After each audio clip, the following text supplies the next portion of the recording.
Local rule లబోదిబో. మన రాజారావు గారికి తన ప్రేకాట ప్రావీణ్యం మీద నమ్మకం కాదు, నమ్మకానికి కాస్త పైన, అంటే ఓవర్ కాన్ఫిడెన్స్ అన్నమాట.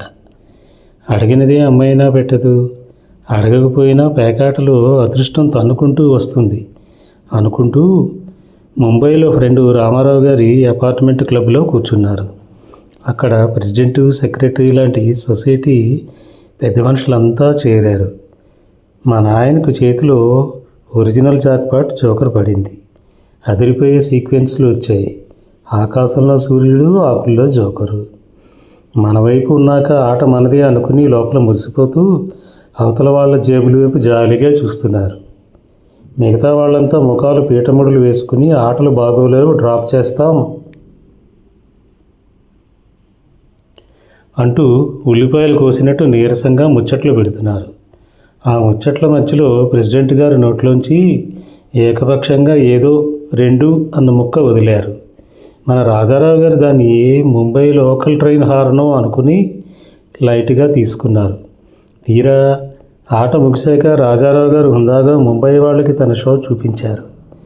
అవతలి ప్రెసిడెంట్ గారు నొసలు విరిచి, ఉట్టికి ఎగరలేనమ్మ స్వర్గానికి ఎగిరినట్టు ఇదేం తప్పులాటలండి, ఇదిగో నా ఆట అయిపోయిందంటూ అన్నిట్లోనూ దుగ్గీలు, అంటే 2 పెట్టి చూపించారు. రాజారావు గారు, అదేంటండి, నా దగ్గర ఒరిజినల్ జాక్పాట్ జోకర్ ఉంది కదా.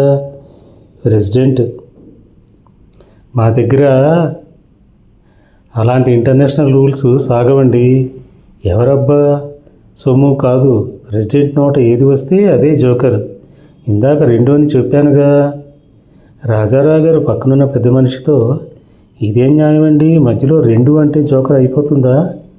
పెద్ద మనిషి, ఆయన చెప్పింది మీరు వినకపోతే అది మీ చెవులు పొరపాటండి. ఢిల్లీకి రాజైనా తల్లి కొడుకే. ఇంటర్నేషనల్ రూల్స్ అయినా మా లోకల్ రూల్స్కి లొంగాల్సిందే. ఆ టైంకి ప్రెసిడెంట్ గారు ఏది చెప్తే అదే వేదం, అదే జోకర్. అడ్డాలనాడు బిడ్డలు కానీ గడ్డాలనాడు కాదు అన్నట్టు ఆట మొదట్లో మన రూల్స్ అన్నీ బాగానే ఉంటాయి, కానీ ముగింపు వచ్చేసరికి పెద్ద మనుషుల రూల్స్ మారిపోతాయని రాజారావు గారికి అప్పుడు అర్థమైంది. ఇక్కడ ఆట కంటే అడ్డగోలు వాదనలకే, అధికార పీఠాలకే ఎక్కువ పవర్ ఉంది బాబోయ్ అని గ్రహించారు. ఆడలేకే మద్దులవాడు అన్నట్టు వాదించడం కంటే తప్పుకోవడమే గౌరవం అనుకుని వెంటనే జేబులోంచి డబ్బులు తీసి అక్కడ పెట్టి 2 చేతులు ఖాళీ జేబుల్లో ఉంచుకుని పక్కనే హరహర మహాదేవ అంటూ అభిషేకం జరుగుతున్న శివుడి గుడివైపు నడిచారు. మనుషుల మాయాజోదం కంటే ఆ బోలాశంకరుడి దర్శనమే మిన్న. అక్కడైనా రూల్స్ మారవు కదా అనుకుంటూ రాజారావు గారు ఆ లోకల్ రూల్స్కి దండం పెట్టేసి వచ్చేశారు.